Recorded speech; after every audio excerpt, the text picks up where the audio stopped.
Sure. My name is Jonathan Straight. I'm Chief Executive of a company called Straight PLC, and we are primarily a supplier of containers for waste and recycling. I think for Straight PLC there have actually been numerous challenges over the last year.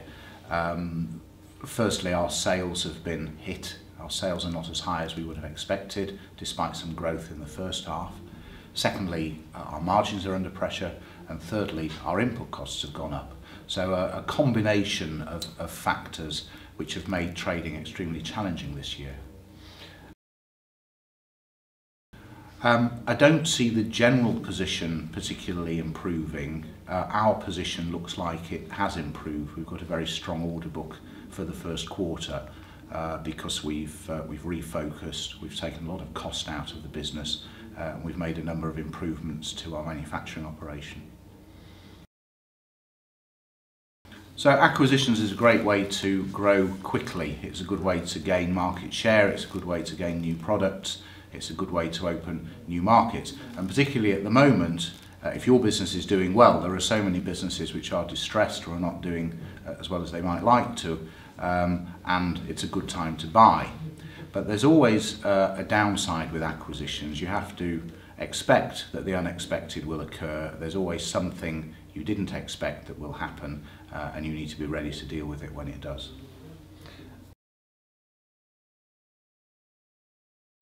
We gained investment about 10 years in. The business financed itself for the first decade, and then after 10 years we took the decision to float on the AIM market, which we did in 2003. We raised a relatively small amount of money, probably a much smaller amount of money than you could raise today on AIM. And we then went back just over a year later and raised 3 times as much to fund an acquisition. And in that respect, AIM worked very well for us. For the 5 or 6 years following that, there was no external finance at all in the business. The growth was financed purely through cash generated within the business. And then in the last 18 months, we've had a number of opportunities come our way, acquisition opportunities, precisely as I said, businesses that are at a junction when it's a good time for them to sell, or businesses that are distressed. And we needed more money than we had. So we used a combination of means to finance these acquisitions. Firstly, bank finance.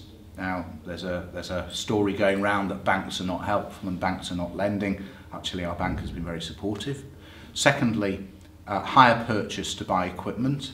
And thirdly, deferring the consideration, so paying for the acquisition over 2 or 3 years. And we find in the current climate, vendors of businesses are very open to that. Well, in terms of how you grow a business, I remember a lesson I had at about 16 years old when I just started my business studies A-level, which remains the only training I ever had. And we were told that business is not self-financing, and how true. Business needs finance. And in the current climate, people have to be creative. There are sources of finance, they're not always the obvious ones. So what about a high net worth individual who would not only invest in the business but will bring his skill and knowledge, probably gained from building a business earlier in his career, and bring that to help you. I always tell people to get over the issue of ownership. It doesn't really matter.